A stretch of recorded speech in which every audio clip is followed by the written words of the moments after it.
আসসালামু আলাইকুম ওয়া রাহমাতুল্লাহ। প্রিয় শিক্ষার্থী, আজকের এই ভিডিওতে আমরা সিনক্রোনাস ট্রান্সমিশন সিস্টেম এর দক্ষতা বের করব।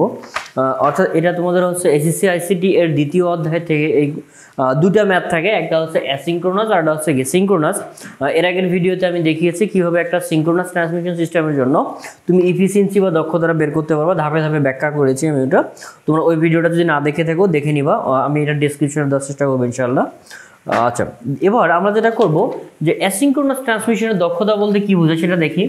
মনে করো কোনো একটা তথ্য একজন সেন্ডার সেন্ড করবে, রিসিভারের কাছে যাবে, তো এটা তো নির্দিষ্ট একটা মেথড বা পদ্ধতি অবলম্বন করবে। যদি সেই মেথডটা সিনক্রোনাস হয় তাহলে আমার সিনক্রোনাসের যে দক্ষতাটা হবে বা এফিসিয়েন্সি, আমার ওই মেথডটা কতটা গুরুত্বপূর্ণ বা গুরুত্বপূর্ণ না, কতটা দক্ষ অথবা এটা কতটা ভালো আর কি, এটা বোঝানো হয়, বা তার এফিসিয়েন্সি কত সেটা আমরা বের করব। তো এই সিনক্রোনাস ট্রান্সমিশন সিস্টেম কি করে, তুমি মনে করো যে ডেটাগুলো পাঠাতে চাও, সে কি করে একটা প্রাইমারি স্টোরেজে স্টোর করে রাখে। তো এটা হচ্ছে আমার প্রাইমারি স্টোরেজ। তো এখানে কি হয়, ডাটাগুলো সংরক্ষণ করার পর একটা নির্দিষ্ট অ্যামাউন্ট যখন ডাটা এখানে হয় তখন এই ডাটাগুলোকে সে ব্লক বাই ব্লক আকারে পাঠায়। তো এটা হচ্ছে একটা ব্লক, তাহলে এই ব্লকে ডাটাগুলো থাকবে। এখন এই ব্লকের আবার রেঞ্জ কত সেটা আমাদের একটু জানতে হবে। সেটা হচ্ছে রেঞ্জটা হচ্ছে তোমার হচ্ছে 80 থেকে শুরু করে 132টা ক্যারেক্টার। তাহলে এখানে 80 থেকে শুরু করে 132টা ক্যারেক্টার, অথবা এক ক্যারেক্টার আমরা এখানে 8 বিট ধরে নিতে পারি, অর্থাৎ ক্যারেক্টার এবং বাইট বিষয়টা একই। তাহলে আমার সে কি তথ্যটা কি করতে পারে, আমরা মিনিমাম ধরে হিসাব করব। তা আর এর বেশি হলে তো এফিসিয়েন্সি আরও বেশি হবে। তো মিনিমাম যদি ধরি যে আমার একটা ক্যারেক্টার, এখন যেখানে রেঞ্জটা আমি মুছে দিলাম, সে যে তথ্যটা পাঠাবে সেটা হচ্ছে 80টা কত, সে হচ্ছে 80টা বাইট পাঠাবে। তারপরে একসঙ্গে সে 80টা বাইট পাঠাবে। তো সে 80টা বাইট কিন্তু একাই যাবে না, এর সঙ্গে এক্সট্রা কেউ যাবে। এখানে 2 বাইট হচ্ছে, এখানে 80টা ধরে নাও বাইট। তো মূল প্রকৃত যেটা ডাটা সেটা হচ্ছে 80টা বাইট। অনেকটা এর আগের ভিডিওতে যেটা বলেছিলাম যে শুধু বিয়ে করতে বর যায় না, বরের সঙ্গে আরও বরযাত্রী যায়, ঠিক তেমনি এখানে প্রকৃত হচ্ছে গিয়ে বর, আর বরের সঙ্গে যারা যায় সেটা হচ্ছে সব মিলে হচ্ছে মোট, তাই না? তো এখানে প্রকৃত ডেটা হচ্ছে কত, 80টা করে বাইট। আর এর সঙ্গে আমার অতিরিক্ত কটা যাচ্ছে, অতিরিক্ত 2 বাইট যাবে, সেটা হচ্ছে এটাকে বলা হচ্ছে হেডার ইনফরমেশন। আর এর সঙ্গে পিছনে থাকে 2 বাইট, সেটা হচ্ছে আমার কি টেলার, তাই না? আচ্ছা, তাহলে ব্যাপারটা কি দাঁড়ালো, মোট ডাটা বাইট হচ্ছে কটা, 80টা, এর সঙ্গে 2 বাইট হচ্ছে কি হেডার, আর 2 বাইট হচ্ছে আমার কি টেলার। তাহলে এখন আমরা এর দক্ষতাটা বের করব। এখন কোশ্চেন যদি তোমাদের এরকম আসে, আমার তো শুধুমাত্র 80টা বাইটের গেল, কিন্তু আমার যদি অনেকগুলো তথ্য আমি পাঠাতে চাই, ধরে নাও যে 20 কিলোবাইট ডাটা অথবা 20 মেগাবাইট অথবা 20 জিবি ডাটা তুমি পাঠাতে যাচ্ছ, তাহলে আমার এই যন্ত্রটার দক্ষতা কীরকম হবে। তাহলে আমি এক কাজ করি, ব্যাপারটাকে আগে একটু নোট আকারে লিখে রাখি, তারপর আমরা এই অঙ্কে যাই। তাহলে আমার প্রকৃত বিট কত যাচ্ছে এখানে, তাহলে প্রকৃত হচ্ছে 80টা করে বাইট যাচ্ছে, তাই না? আচ্ছা, 80টা বাইট বা 80টা ক্যারেক্টার যাচ্ছে। তাহলে এই 80টা বাইট বা ক্যারেক্টারকে আমি যদি বিটে কনভার্ট করতে যাই, তাহলে 80 গুণন হচ্ছে কত 8, 8টা হচ্ছে কত 64। তাহলে এটা আমি যদি বাইট দিয়েও অ্যান্সারটা করতে পারি কোনো সমস্যা নেই, বাট আমি একটু ভেঙে ভেঙে করাচ্ছি যাতে তোমাদের আরও ইজি লাগে, বাট বাইট দিয়েও আমরা করতে পারতাম। তো এইখানে আমার কি হচ্ছে, এটা তো বিটে চলে আসলো। তাহলে প্রকৃত বিট হচ্ছে কয়টা, 80টা। এই যে 80টা বাইট, অথবা এটা হচ্ছে 640টা হচ্ছে কত বিট। এর সঙ্গে অতিরিক্ত কে যাচ্ছে 2 বাইট, মানে হচ্ছে 2 মানে হচ্ছে কত, 2 বাইট মানে হচ্ছে 1 বাইট সমান যদি 8 বিট হয়, তাহলে 2 বাইট সমান হচ্ছে কত 16 বিট। এখানে 16 বিট যাচ্ছে, আর টেলার হিসেবে যাচ্ছে হচ্ছে কত 16 বিট। তাহলে মোট তাহলে কত, এই 640-এর সঙ্গে মোট 16 কত হচ্ছে 32, তাহলে 600 কত হচ্ছে 72। তাহলে ব্যাপারটাকে আমি যদি সাইডে নোট আকারে লিখে রাখি। আচ্ছা, এখানে প্রকৃত হচ্ছে আমার কত 640, তাহলে মোট হচ্ছে কত 640-এর সঙ্গে এই 2 বাইট হেডার 2 বাইট টেলার, তাহলে হচ্ছে আমার কত 672। সেটা হচ্ছে যদি আমার একটা করে একটা ক্যারেক্টার একটা ব্লক পাঠাই, কিন্তু সে তো এক ব্লক পাঠাবে না, কয় ব্লক পাঠাবে, সে পাঠাবে হচ্ছে তোমার অনেকগুলো ব্লক পাঠাতে পারে, কারণ আমার যদি ডাটা কি হয় অনেক বেশি হয়, তাই না? ওকে, তাহলে এবার আমরা কাজ করি। 600 আর একটা ব্লকের জন্য এই হচ্ছে ব্যাপার, প্রকৃত হচ্ছে 640টা বিট, আর মোট হচ্ছে কত 672 বিট।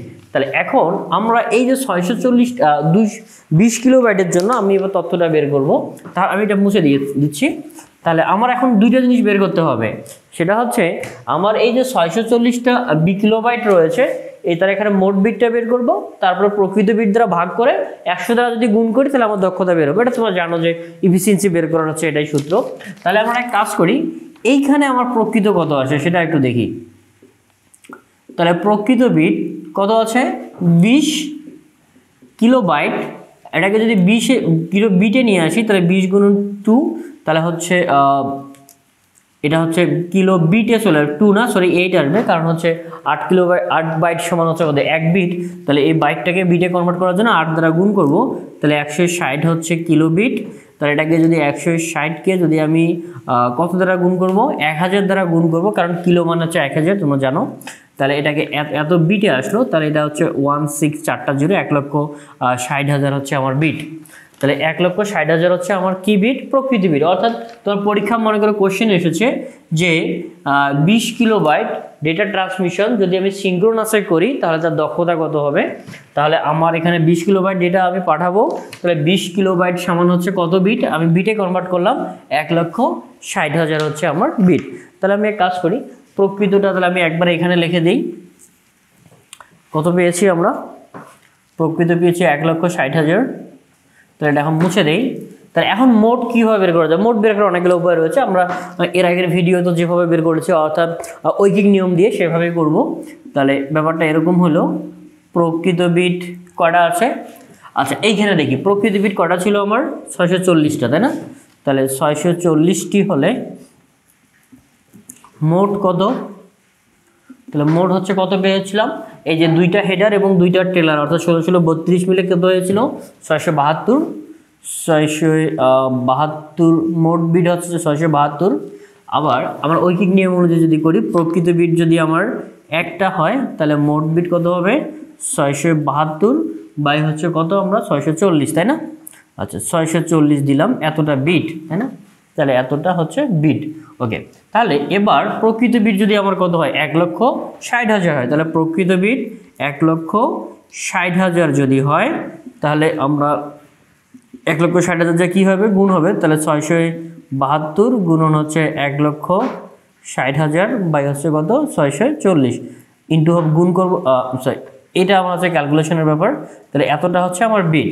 তাহলে এটাকে যদি আমি এই শূন্য কেটে দিই, তো তোমরা যদি এটাকে ক্যালকুলেশন করো অথবা ক্যালকুলেটারে চাপ দাও তাহলে এটা কত আসবে 1,68,000। তাহলে আমার মোট বিট আসলে কত 1,68,000।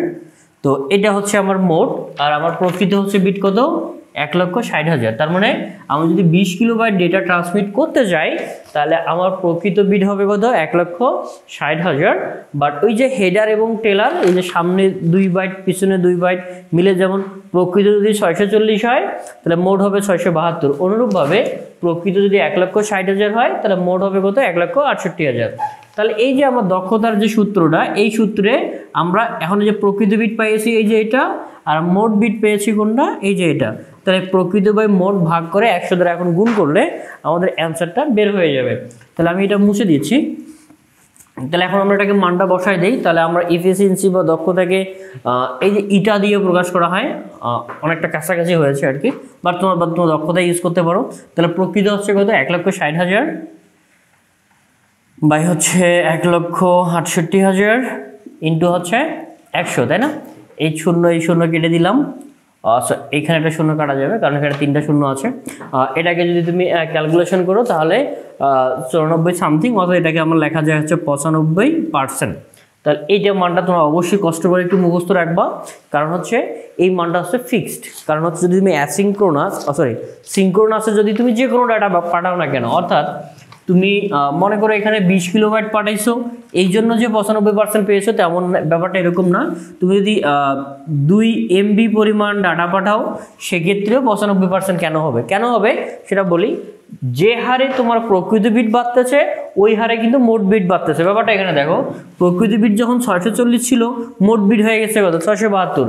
এখন প্রকৃত বিট যখন 668 1,60,000 হয়েছে, তাহলে 1 লক্ষ কত হয়েছে 68,000 হয়ে গেছে আমার কি মোট বিট হয়ে গেছে। ঠিক তেমনি 20 কিলোবাইট থেকে যদি 2 MB হয় বা 2 GB হয়, তাহলে মোট বিটটা এভাবেই বেড়ে যাবে। তার মানে এই যন্ত্রের না, এই মেথড সিনক্রোনাসের যে এই মেথডটা, সেটা কি হয়ে যাবে, ইফিসিয়েন্সিটা ফিক্স থাকবে, অর্থাৎ 95%। এবং তোমাদের আরেকটা বিষয় বলে রাখি, এর আগের ভিডিওতে আমরা যখন অ্যাসিনক্রোনাস বের করেছিলাম, অ্যাসিনক্রোনাসের ইফিসিয়েন্সি আমার কত ছিল 73%। এই দুইটা মান অবশ্যই তোমরা মুখস্থ রাখবা। পরীক্ষা যদি তোমার এমসিকিউতে ডাইরেক্ট চলে আসে যে সিনক্রোনাসের ইফিসিয়েন্সি কত 95%, অ্যাসিনক্রোনাসের ইফিসিয়েন্সি কত 72 না সরি, এটা হবে 73%। তাহলে এই দুটো মুখস্থ রাখবো। আচ্ছা, আরেকটা বিষয় বলে দেই যে এটাকে কেন সিনক্রোনাস বলা হলো। সিনক্রোনাসের বাংলা যদি বলো, কাছাকাছি বাংলা হচ্ছে সমলয়, অর্থাৎ সমান সময়ের ব্যবধান। ব্যাপারটা এরকম আর কি, যেমন এটা যদি সেন্ডার, এটা যদি আমার রিসিভার হয়, তুমি মনে করো একটা ব্লক পাঠাইলা, এই ব্লকটা তার আগে আরেকটা ব্লক পাঠাইছো, এখানে সময়ের ব্যবধান যদি 2 সেকেন্ড হয়, তাহলে পরে আরও একটা ব্লক পাঠাবো, এইখানে সময়ের ব্যবধানটা হচ্ছে তোমার 2 সেকেন্ড। তাহলে এখানকার সময়ের ব্যবধান 2 সেকেন্ড, তার আগে যেটা ব্লক গিয়েছে তারও সময়ের ব্যবধান 2 সেকেন্ড। অর্থাৎ আমার যে এই যে ব্লকগুলো পাঠাচ্ছি, এই ব্লকের মধ্যে যে সময়ের ব্যবধানটা আছে না, সময়ের ব্যবধানটা হচ্ছে তোমার একই থাকবে। সমান সময়ের ব্যবধানে যখন আমি তথ্য এক স্থান থেকে অন্য স্থানে ব্লক বাই ব্লক আকারে পাঠাবো, সেটা হচ্ছে সিনক্রোনাস।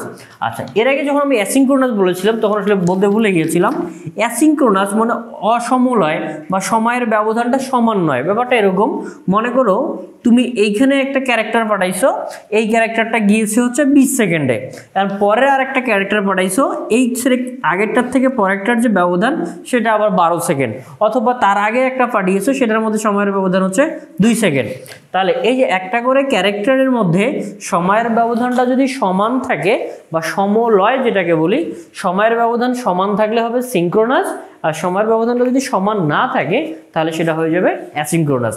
আর সিনক্রোনাসের দক্ষতা হচ্ছে কত 95%। তোমাকে যদি পরীক্ষার কোশ্চেনটা ঘুরে আসে কোন ধরনের সিনক্রোনাস, অ্যাসিনক্রোনাস বা আইসোক্রোনাস এই ধরনের কিছু বলা থাকে, দিয়ে বলে যদি তোমার সিনক্রোনাসের দক্ষতা কত এরকম কিছু, বা কোনটার দক্ষতা বেশি, তার দক্ষতা বেশি হচ্ছে সিনক্রোনাসের, আর দক্ষতা কম হচ্ছে অ্যাসিনক্রোনাস। কারণ অ্যাসিনক্রোনাস কত হচ্ছে 72%।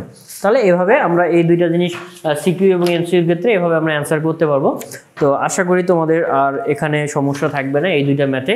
সেকেন্ড অধ্যায়ে আর কোন টপিক্সের উপর ভিডিও বানালে তোমার জন্য ভালো হয়, বা তুমি বা যে জায়গাটা তুমি সমস্যা ফেস করো সেটা আমাকে বলে দিও, তাহলে আমি সেকেন্ড অধ্যায়ের ওই টপিক্সের উপর আগে ভিডিও বানাবো। যদি আমার প্ল্যান আছে যে সিরিয়ালি সবগুলো টপিক্সের উপরই ভিডিও বানাবো ইন ডিটেলস, যাতে তোমাদের আইসিটি নিয়ে আসলে কোনো চিন্তা করতে হয় না। এবং আমার মেইন উদ্দেশ্য হচ্ছে এই ইউটিউব চ্যানেলের মধ্য দিয়ে অথবা আমাদের পেজের মধ্য দিয়ে সর্বাধিক সংখ্যক স্টুডেন্টকে হেল্প করা আর কি। অর্থাৎ আমি যত বেশি স্টুডেন্টকে হেল্প করতে পারবো আমার ততটাই ভালো লাগা কাজ করবে আর কি। আমার উদ্দেশ্য, তুমি একটা টাইমলাইন দেখতে পারো, আমি যে লিখে দিয়েছি যে আইসিটি ভীতি দূর করাই হচ্ছে আমাদের লক্ষ্য, বা আমার লক্ষ্য আর কি, আমার সঙ্গে আরও টিম আছে। তো আমাদের লক্ষ্যই হচ্ছে কি আইসিটি ভীতি দূর করা, যেন আইসিটিটা তুমি এনজয় করতে পারো, এটা যেন তোমার মানসিক চাপের কারণ না হয়। তো তোমার যে বিষয়ে প্রবলেম হয় সেটা আমাকে জানাই দিও। তো দেখা হবে তোমাদের সঙ্গে পরবর্তীতে কোনো এক ভিডিওতে। সেই পর্যন্ত ভালো থাকো, সুস্থ থাকো। আসসালামু আলাইকুম ওয়া রাহমাতুল্লাহ।